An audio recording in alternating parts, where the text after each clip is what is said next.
Chief justice کو اور district جج کو. ابھی یہی گزرے تھے کہ پتہ چلا کہ کچھ اور لوگوں کو اٹھا لیا گیا ہے. وہ بھی اسی طریقے سے معلومات کر کے 22-23 تاریخ تک میرے پاس آئے. میں نے ان کو بھی یہی مشورہ دیا جو میرے پاس آتا رہا. ڈسٹرکٹ جج ساؤتھ نے فوری طور سے ایکشن لیا اور انہوں نے ان کو کال کر لیا. اب یہ پھر میرے پاس آئے کہ صاحب کورٹ میں ہمیں بلایا گیا. چلیے میں چلتا ہوں. پھر میں نے اپنا وکالت نامہ باقاعدہ داخل کیا اور عدالت میں پیش ہو گیا.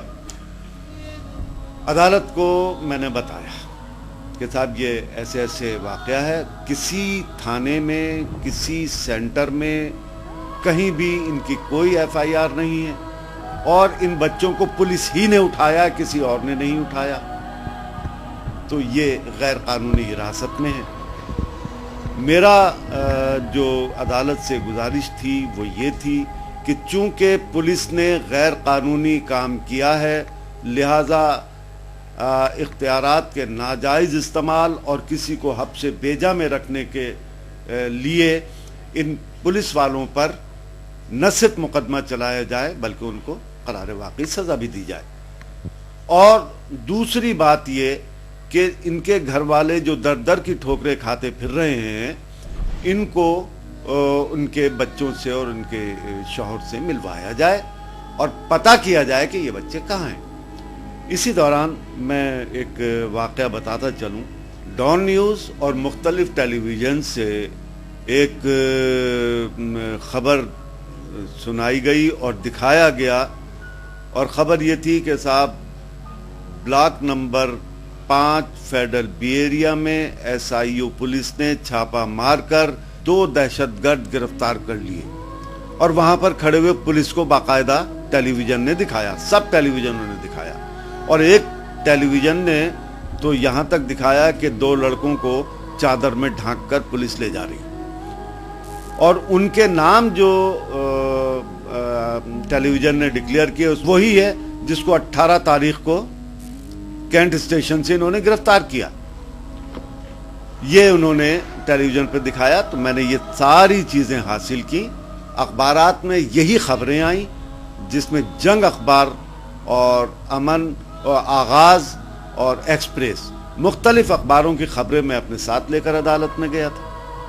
30 تاریخ کو عدالت میں سی آئی ڈی اور ایس آئی یو کے نمائندے یعنی inspectors C I D and S I U دونوں پیش ہوئے. سی آئی ڈی نے کہا کہ ہم نے کسی کو گرفتار نہیں کیا, انہوں نے اپنے ریٹن میں report they the. S I you نے کہا کہ صاحب ہمارے پاس گرفتار کوئی بھی نہیں ہے. 18 تاریخ کو ایک پولیس مقابلہ ہوا تھا, اس میں اور یہ لوگ جو تھے وہ پولیس مقابلہ کر کے بھاگ گئے اور ہم ان کو گرفتار کرنے کی کوشش کر رہے ہیں. تو میں نے اخبارات کی خبریں اور ٹیلی ویژن کی وہ سی ڈی عدالت میں پیش کی, اور میں نے کہا کہ صاحب ان سے یہ پوچھئے تو صحیح, یہ تو بتائیں کہ جو 22 تاریخ کو انہوں نے گرفتاری کی ہے وہ گرفتاری کس تھانے میں کی گئی ہے, اس کی ایف آئی آر عدالت میں پیش کی جائے. تو وہاں پہ اس نے کہا کہ جی ہمیں نہیں پتا, ہم نے نہیں گرفتار کیا, نہ ہم نے. یعنی ایک چیز جو اخبارات میں آ گئی, ٹیلی ویژن دکھا رہا ہے گرفتار کرتے ہوئے, ٹیلی ویژن دکھا رہا ہے کہ یہ پولیس لے کر جا رہی ہے, اس سے بھی وہ ڈینائی کر گئے. یعنی یہ کہ انہوں نے یہ گرفتاریاں تو کی تھیں لیکن اس کے کہیں ایف آئی آر لانچ نہیں کی, کہیں کوئی انٹری نہیں کی. غیر قانونی حراست جو ہم شروع سے کہہ رہے تھے. سوال یہ پیدا ہوتا ہے کہ یہ غیر قانونی اقدامات, یہ غنڈہ گردی, یہ بدماشی کر کون رہا ہے؟ قانون کے محافظ خود غیر قانونی کام کر رہے ہیں, گھروں سے اٹھا کر لے جاتے ہیں, راستے سے اٹھا لیتے ہیں اور ان پہ بے پناہ تشدد کرتے ہیں. بے پناہ تشدد کرنے کے بعد ان کو مختلف مقدمات میں ملوث کر کے اور وہ عدالتوں میں پیش کر دیتے ہیں. ان میں جتنے بھی لڑکے ہیں سارے نوکری پیشہ, کاروباری, ایون ہائر کوالیفائڈ لڑکے ہیں. وہ لڑکا پاکستان ہاکی ٹیم کا نیشنل پلیئر ہے, اس کے پاس ہر سال بہترین ایتھلیٹ ہے, ہر سال کا اس کے پاس اعزاز موجود ہے. حبیب پبلک اسکول سے اس نے پڑھا ہے اور بہت اچھا لڑکا ہے, اس ملک کا قومی سرمایہ ہے. اس کے اوپر 3 قتل ڈال دیے اور اس کو بھی پولیس مقابلے میں 21 دن کے بعد, 21 دن غیر قانونی حراست میں رکھنے کے بعد اس کو پولیس مقابلے میں گرفتار دکھا دیا. یہ کیا ہو رہا ہے؟ کر کون رہا ہے یہ؟ آخر یہ اسے قانون کہتے ہیں؟ یہ قانون کے رکھوالے؟ اب سوال یہ پیدا ہوتا ہے کہ جو منشیات بیچ رہا ہے, جو قتل کر رہا ہے, جو غنڈہ گردی کر رہا ہے, جو بدماشی کر رہا ہے, اس میں اور ان قانون کے رکھوالوں میں کیا فرق ہے؟ یہ بھی غیر قانونی اقدامات کر رہے ہیں, وہ بھی غیر قانونی اقدامات کر رہے ہیں. اس کا مطلب یہ ہوا کہ کراچی میں کوئی حکومت کی رٹ نہیں ہے جو ان شیعہ لڑکوں کے ساتھ کیا جا رہا ہے, خاص طور سے شیعہ لڑکوں کے ساتھ کیا جا رہا ہے. ایک ایسی تنظیم کا نام انہوں نے پولیس نے بنا دیا ہے جس کا پاکستان میں کوئی وجود ہی نہیں.